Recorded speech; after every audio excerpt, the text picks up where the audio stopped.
Quand je suis arrivé en Australie, avec l'intention d'enseigner dans les écoles, le département de l'instruction publique australien m'a dit que pour enseigner, il fallait avoir des qualifications australiennes. Une fois que je suis arrivé à l'université, j'ai découvert un cours de littérature africaine et au programme, il y avait l'étude de romanciers, entre autres Mongo Betty ou Sambène Ousmane et d'autres. Et c'est le début de mon association, dirons-nous, avec la littérature africaine. J'ai acheté le livre Perpétue de Mongo Betty et ce livre est le livre fondateur de la collection. Et les gens me signalaient des auteurs, des livres qui étaient connus par eux, mais qui n'étaient absolument pas connus ailleurs. Et de la même manière, ils me disaient « Ah, j'ai été publié par telle maison d'édition, ou vous pourriez rencontrer telle autre personne dans telle autre maison d'édition. » Et je passais souvent une semaine, 15 jours, à courir d'une personne à l'autre, d'une maison d'édition à l'autre. David Ndachitane a été quelqu'un qui a permis au projet de devenir ce qu'il était, en tout cas au niveau du Cameroun. Alors je lui donnais un nom, il me disait « Eh bien, on va lui téléphoner ». Et puis c'était 10 heures du soir, je disais « Mais on ne peut pas téléphoner à 10 heures ». Il me disait « Mais oui, ici, on téléphone.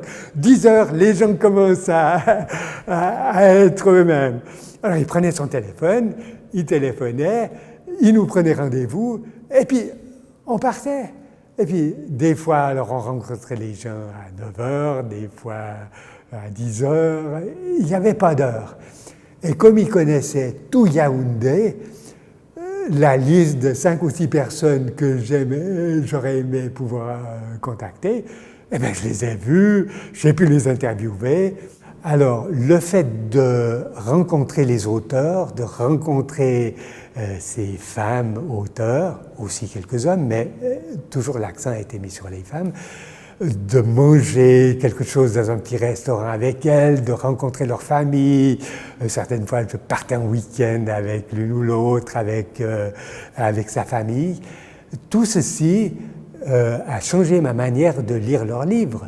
Donc vraiment, ma manière de lire était souvent liée à ma vision de la personne, de l'environnement dans lequel elle vivait, de sa famille, de ses préoccupations à un moment donné. Et c'est ce qui rendait mon métier particulièrement intéressant. J'achetais un peu tous les romans que je trouvais, et surtout les romans écrits par des femmes, parce que ça a été une préoccupation constante, trouver des livres peu connus, écrits par des femmes, qui méritaient d'être lus et qui méritaient d'être connus. Je me suis forcément intéressé à un grand nombre d'aspects de l'écriture féminine, et à un moment donné, je me suis rendu compte qu'il y avait non seulement les femmes qui s'étaient mises à écrire dans les années 80, disons, mais il y avait aussi un grand nombre de femmes qui avaient écrit des livres concernant l'Afrique à l'époque de la colonisation. En 1979, Mariam Abba, une Sénégalaise qui était très connue au Sénégal, a reçu le prix Noma, et ce prix a passé de manière complètement inaperçue en France, en tout cas. L'année suivante, c'est Aminata Soufal qui a reçu en 1980 aussi un prix prestigieux.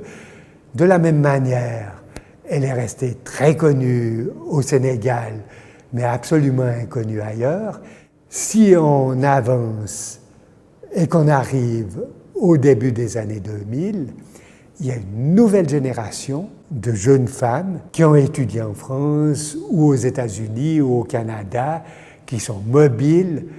Elles se mettent à publier des livres qui sont publiés alors cette fois-ci par des maisons d'édition hors d'Afrique, en France, aux États-Unis, en Angleterre, mais les romancières qui habitent l'Afrique et qui restent en Afrique, eh bien, on les trouve surtout dans les universités africaines, dans les départements de lettres là-bas, mais on les trouve beaucoup moins ici parce qu'aujourd'hui, comme hier, c'est très difficile d'acheter ces livres.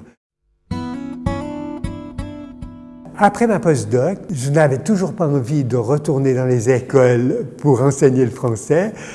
Et j'ai eu une deuxième fois beaucoup de chance parce qu'on m'a offert ce qu'ils appellent une fellowship. Et au moment où j'ai reçu cette fellowship, l'Université de Western Australia a décidé d'équiper tous les bureaux d'ordinateurs.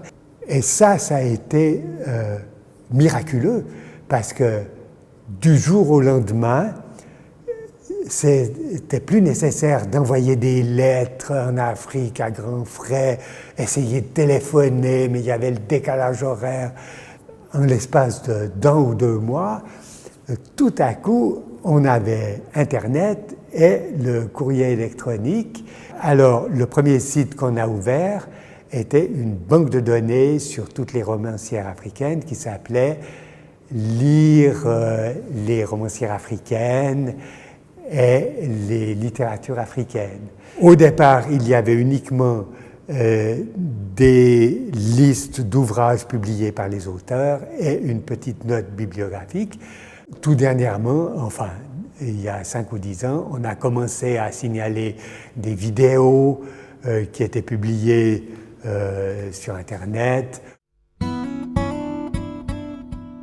J'étais en voyage au Cameroun et j'avais rendez-vous avec Daniel Tchabda qui travaillait aux éditions Afrique Avenir, je crois.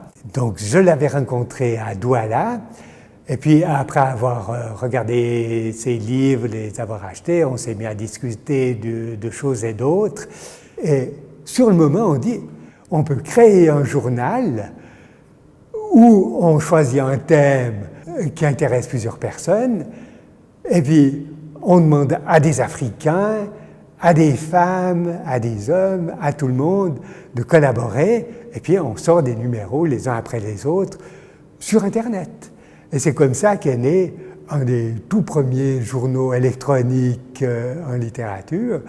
Depuis le début, c'était indispensable et obligatoire et dans les statuts qu'il devait y avoir des femmes qui participaient, parce qu'à cette époque encore, il n'y avait pas énormément de femmes qui travaillaient dans les universités ou qui publiaient. Si j'ai décidé de léguer tous ces livres à la BCU Lausanne, c'est que tous les gens avec qui je travaillais sont partis à la retraite et de nos jours, d'autres domaines de recherche ont pris le dessus. La BCU Lausanne et l'Université de Lausanne, qui avait un nouveau programme d'études africaines, m'a semblé tout à fait intéressant. J'espère qu'il sera utilisé par de nombreuses générations d'étudiants et d'enseignants s'intéressant à la littérature africaine.